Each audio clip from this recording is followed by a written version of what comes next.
Hello, everybody. Welcome back to the Sonic Chronicle. My name is Owen, and today we're back with another release radar review. You might notice that the timbre of my voice is back down a little bit from the last video. Maybe I'm a little bit more, well, maybe not less nasal than I normally am. Long story short, a little bit on the weather, but that's okay. The show must go on, as Freddie Mercury once said. So we're going to do another release radar review. Before we do, though, just a quick mention that I have created a playlist called the Sonic Chronicle Highlights. It's on Spotify. It is there. It's available for you to listen to, and it is there where I have documented a number of songs from people that I've interviewed as part of the Casually in Conversation series.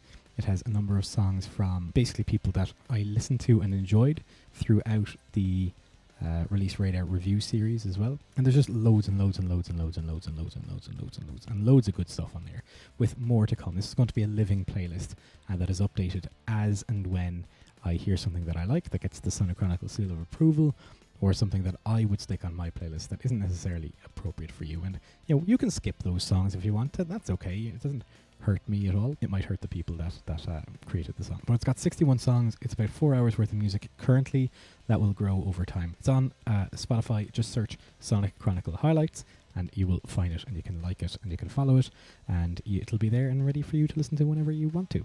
I'm too good to you. Anyway, back to the task at hand. This release radar review, I took a quick scroll down through it, and there's some interesting stuff in here, as there normally is. But what we're going to do is we're going to start here. We're going to listen to Lavengro, a band who I've listened to before on the show. And let's see, 2 minutes 24 seconds for a song.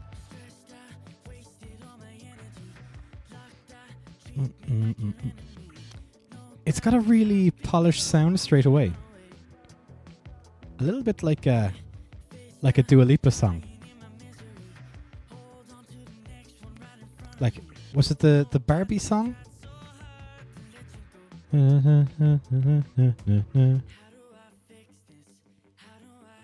Maybe it was. Future me, have a think about it, search for it, and maybe put part of it in.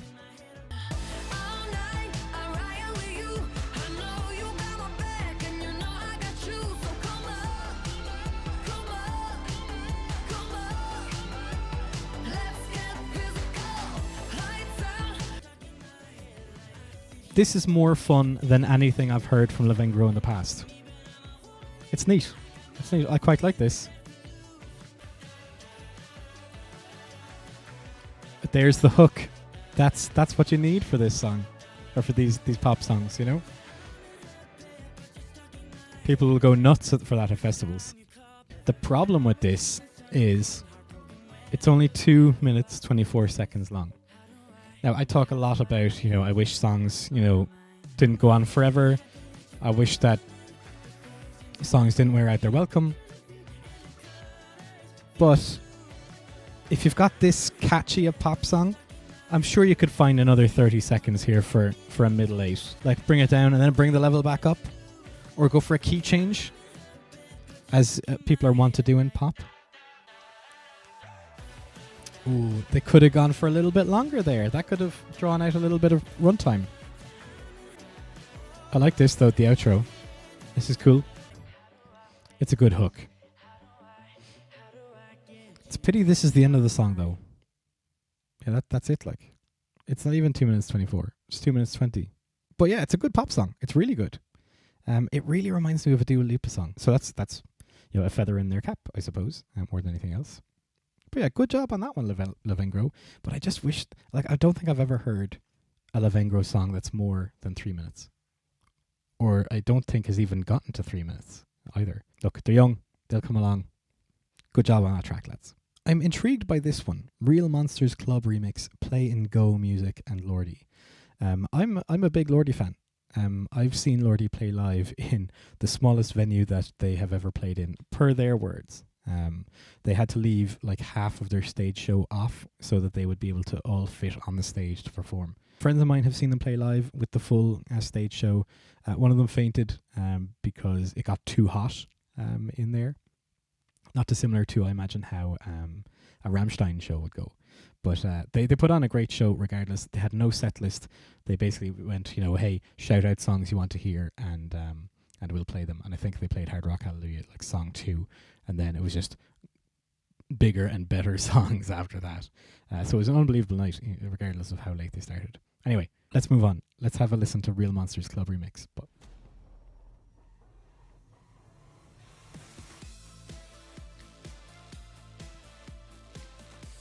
this is fun straight away. Like you can almost hear the heaviness that is there on the original track.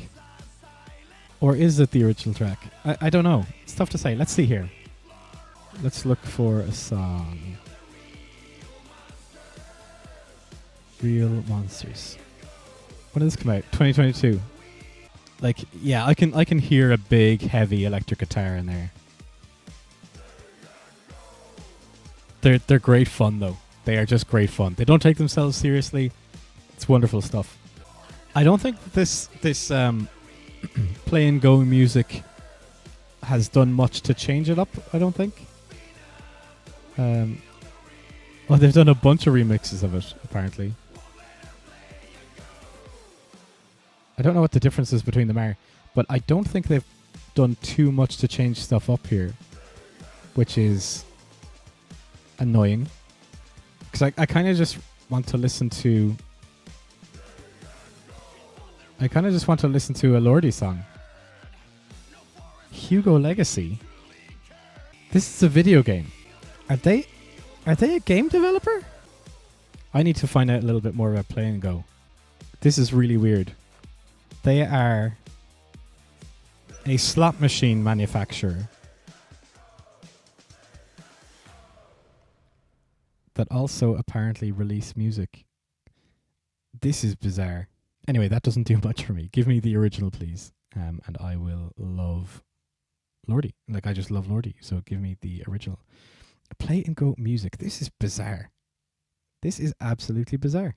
Oh, because when they say real monsters, they're talking about spinning reels in a slot machine.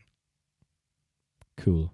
This is mental. This is absolutely bizarre. Anyway, something that's maybe a little bit less bizarre. We're going to listen to Rain Down Diamonds by Stuart Agnew and Duke Special. I love Duke Special. I have seen him live, and I love the music that he makes. He makes wonderful music. He cut his hair so he doesn't look as punk as he used to back when I saw him. But that's okay. He still makes great music.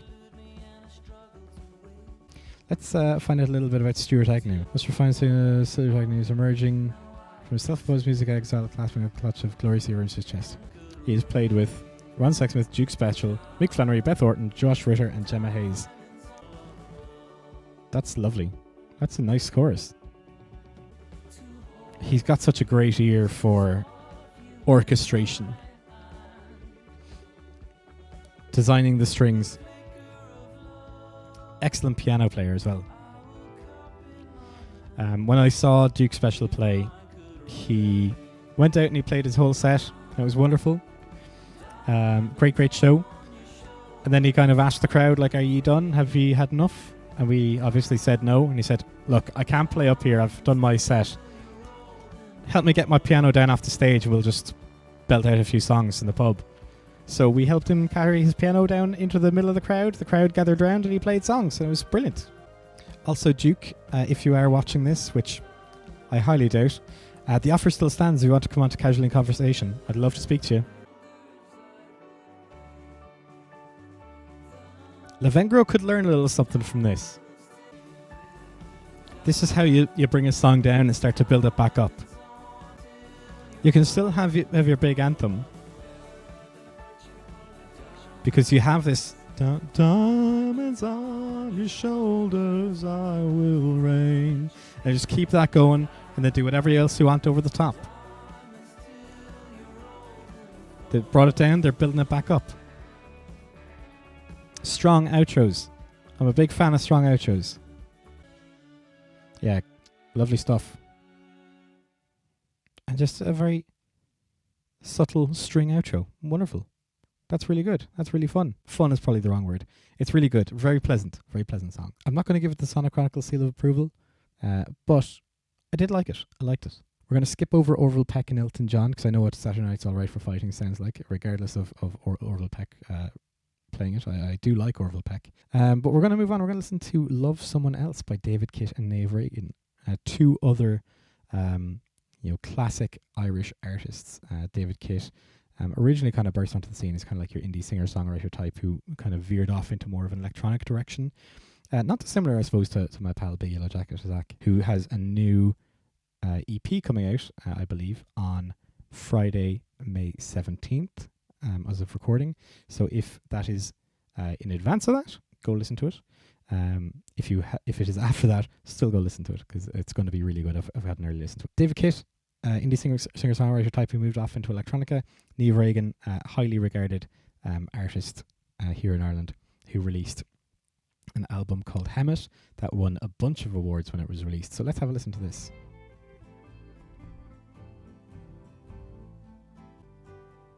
I feel like this is very brooding.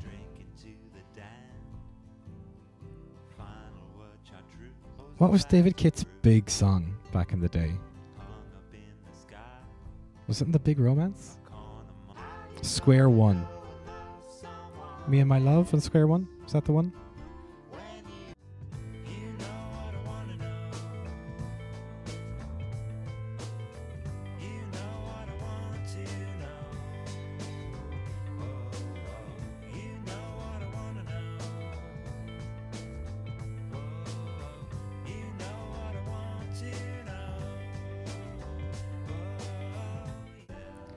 Lovely.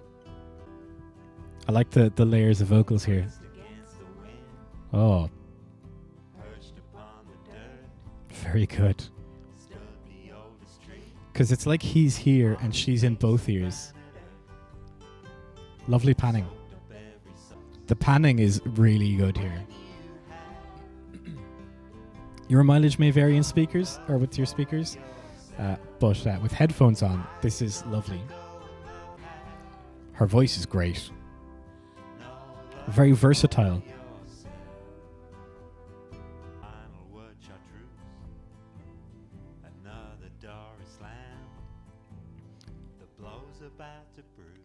It's really good. That's just a quality song. Really, really well put together. I like that. I like that a lot. Almost reminds me of, I suppose, like I say this a lot, but it kind of reminds me of a Josh Ritter song, which, there's worse things to say about a song by all means. All right, we're going to skip over a bunch of stuff here. We're going to go with Screams, Dreams, Morning Noise, because this appeals to me. Because last week we had a very metal-heavy release radar review. We haven't had any metal at all, because we skipped over Broken Jaw. I've listened to Caviar and Cigarettes. It's a great song. It deserves your time. You should listen to it. But let's try this. Because it sounds like it could be a metal song based on title. Oh, maybe it's more of a Misfits kind of thing. Actually, let's tell me more about them.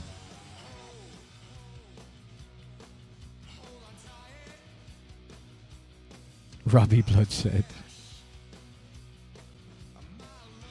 Oh, this is very The Misfits.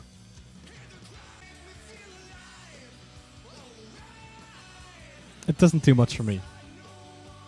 Like, I get the shtick, but it just isn't.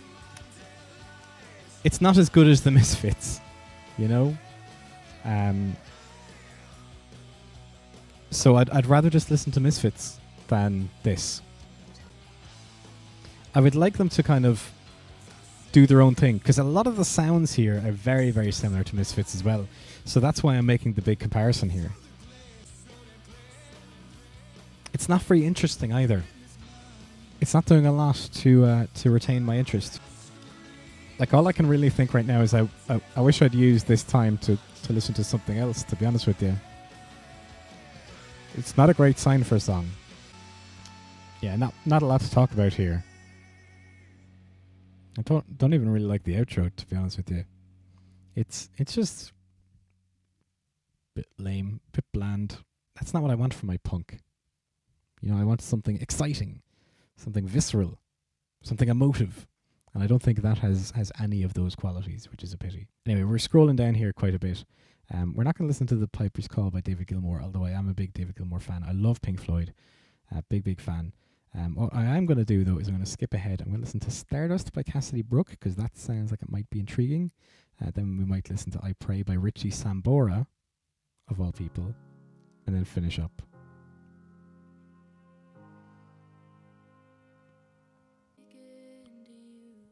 Okay. I'm not sure what I expected, but I don't think it was this. What's your deal, Cassidy? Did I listen to you before at some stage? This seems familiar, this image. When did you release music? 1st of May 23. I wasn't doing this then, so I guess not. Hey there, thanks for listening. New music coming soon. If you're gonna do this, you gotta update it. You gotta update this.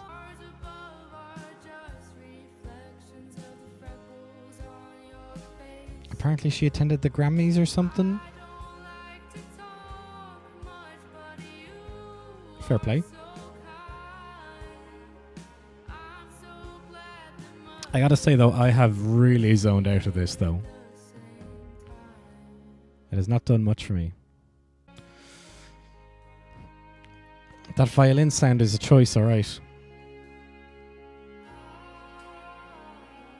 I'm not sure it's the right one. Now this is good. I like this. The string stings are quality.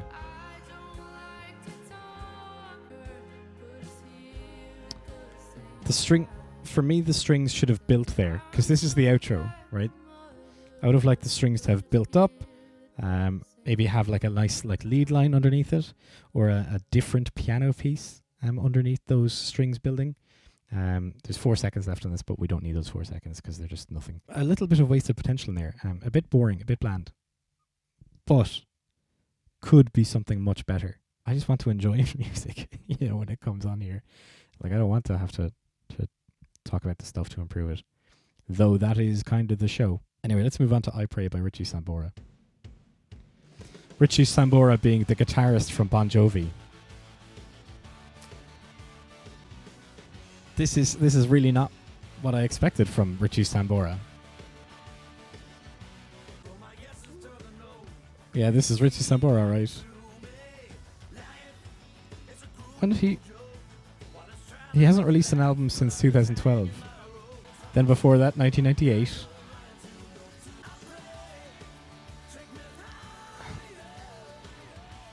I don't hate it, but I am really confused by it.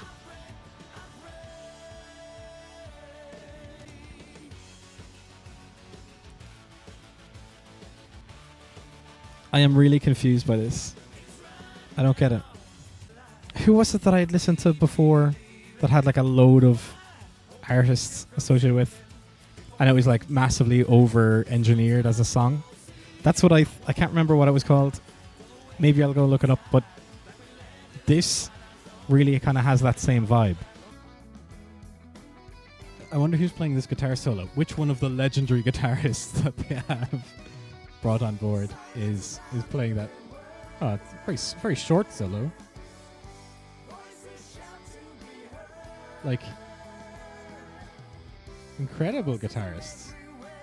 The two guitarists from Steely Dan and the guitarist from Styx and guitarist from Whitesnake.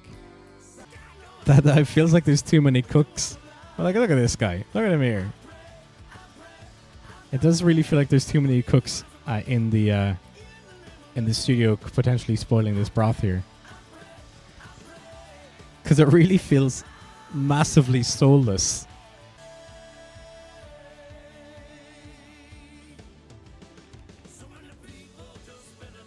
What the hell was that?